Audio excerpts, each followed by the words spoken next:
Selaginella kraussiana. So this is a club moss, right? It's in the club moss family, which I suppose you could call it a fern. Technically, it was once regarded as a fern. This is native to my country in South Africa. It is. I mean, I've grown up with this plant, and I've seen a lot of complication and all these technical sort of instructions on how to keep this plant alive and that sort of thing. So I thought, hey, let me just quickly do a growth care and culture from a South African perspective, because it's native to my country. So it grows wild over here. I mean, here it's just literally taking over a lot of my pots. It's just kind of growing everywhere in the shade.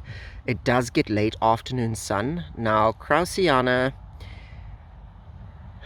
it is native to South Africa and also East Africa. Okay, it loves a very high humidity. Let me just move some of these pots so I can actually show you what is going on here. You just break that off. See, so it's actually just come up in this pot, well, creeped into the pot, and I've ripped it off so it will continue to grow there. Now, kraussiana loves high humidity. Selaginella loves high humidity. You can see how thick this it's actually literally a carpet of the plant. Very stunning, very soft, very beautiful. This plant, as I said, does get late afternoon sun.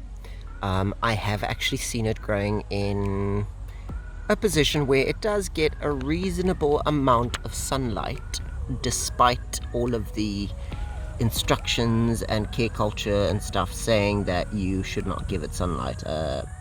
It does get some sun. There, it's getting some sunlight. Okay, that is filtered light, but I've seen it get a lot stronger light than that. Okay, so how do you actually grow this plant? How do you actually care for this plant? I'm going to show you how to just take a piece off of this and pot it up. I've done this so many times. I am 100% certain of what I'm doing. And this definitely works. So one way that you can do this is, of course, to place a pot right next to it with the appropriate growing medium in it, and as it grows it will climb over, as kraussiana does, and runs into all the other pots and things, and once it roots in the pot, there we have an actual potted plant now. So will grow in conjunction with this polka dot plant, and yes, I can move this and go and put it somewhere else. So I had this in my old garden, and I literally just started this from like a tiny little piece, which I just quickly put into the ground. Now it grows along coastal areas in South Africa largely. Where it does go inland, it's usually areas with high rainfall, high humidity. It grows in all of our regions, so that's winter rainfall, year-round rainfall, and summer rainfall regions of South Africa. Okay, and then obviously also up into East Africa. Now let's just grab some, and we'll prepare some growing medium quickly and pop her in. And then Selaginella's your uncle. Okay, so here we are. I've already prepared the medium, which I will show you in a second. But for now, let's just grab some.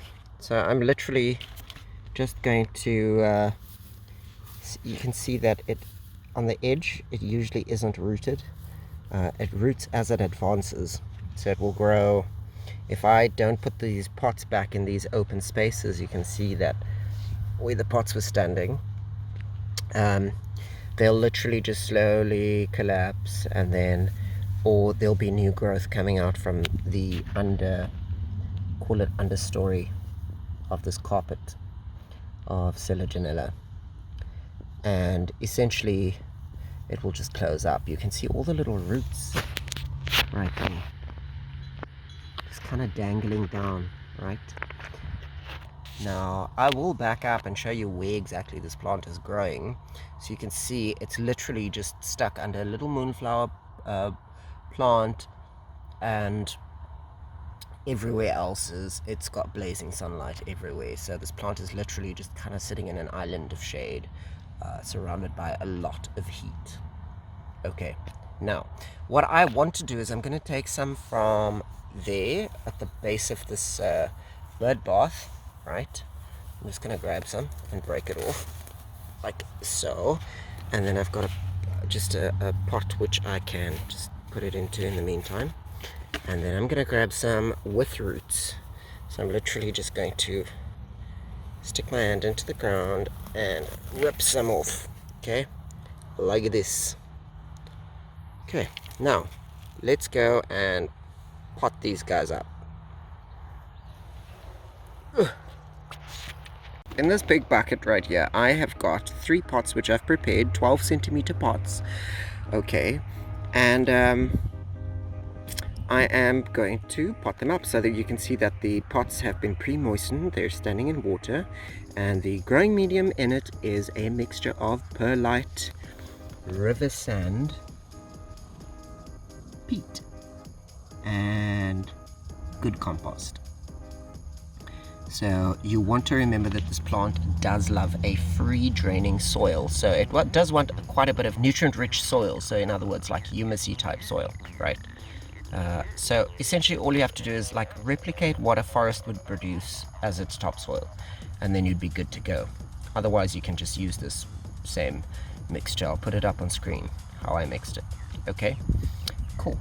Now what I'm going to do is, it's not totally wet, this growing medium, it's just kind of, I literally just watered it maybe 5-10 minutes ago. So you'll find that on the inside, because there is a bit of peat. Ooh, wow, my watering skills are increasing. Look, it is actually quite wet in there.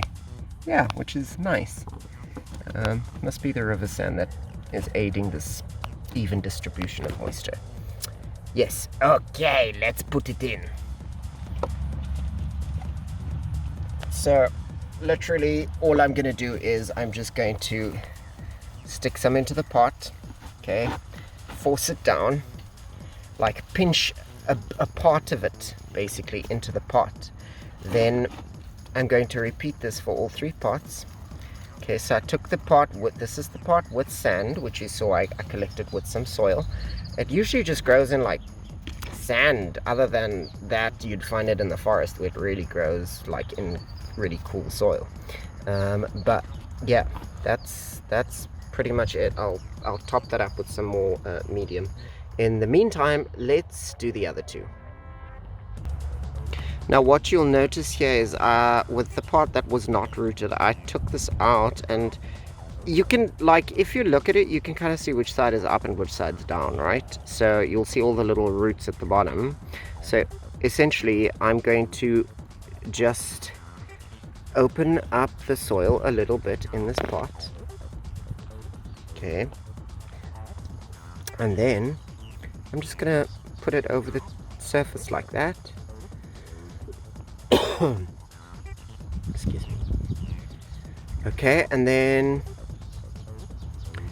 literally just cover it up a little bit. There's still some pieces there. I'll put that in there, and then that one I'm also going to stick on there just to make the pot look nice and full. And then I've got some more. I ripped this piece into 2 pieces, and then I am just going to place that in there. Okay, like so. Okay,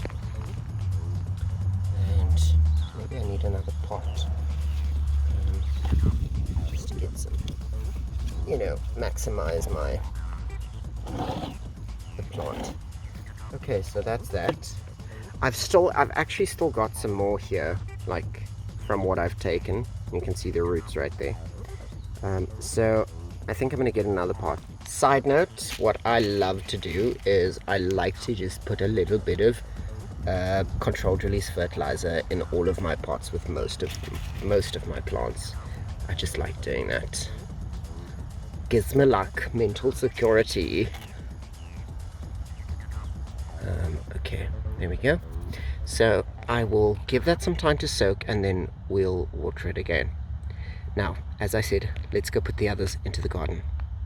Okay, so side note, in terms of growth care and culture, I did mention that it wants a high humidity, so 50 to 60% and above, right? Number one. Number two, the pots that are sitting right there, all done and potted, I am going to keep in shade in order to help the plant establish. So I'm going to keep it in sort of like a really protected environment until it establishes, which should take about a week or two. Then the other thing is, do not let it dry out. Like if the plant dries out significantly, especially with a lot of sunlight or very low humidity, then the plant is definitely going to suffer and you could risk losing it. The other thing also is freezing temperatures. It doesn't want I don't get frost here, so don't give it frost, right? Otherwise you're also going to have some trouble. Okay, back to the video. Here you can see where the kraussiana, the Selaginella, is growing. It's literally just under that section of plants over there, under that fern and under this blue moonflower. Okay, and it's kind of creeping around the bird bath there. So there it is, and it's just advancing. It will be slowed by sunlight once it hits full sun. I'm going to choose another spot in shade on the other side of the garden. I think I want to put it somewhere over here. So perhaps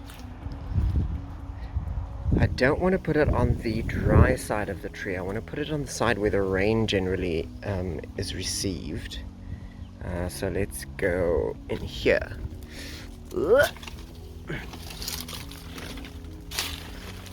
think I'm going to put it at the base of this broom cluster fig. Okay. Now, I'm literally just going to open up the soil. You can see it's quite damp here, as it is. Okay. At the base of this philodendron, or right next door to this philodendron actually. And then all I do is I'm going to place it into the soil with its bottom facing down. And then I'm going to grab, what is that, guys? What is that? That's interesting.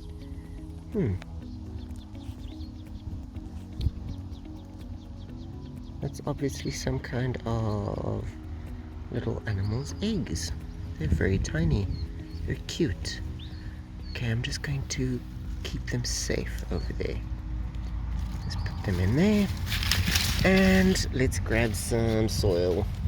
Some good old topsoil from the garden. And I'm just going to toss that over there. And then cover it with some leaves, so that the one end is exposed, like so. And from here on out, it will guaranteed grow. It's going to grow. It's already growing. I can feel it. Guys, if you like this episode, please hit subscribe button. Also subscribe to channel. And I'll catch you in the next one. Okay. Bye for now. Bye.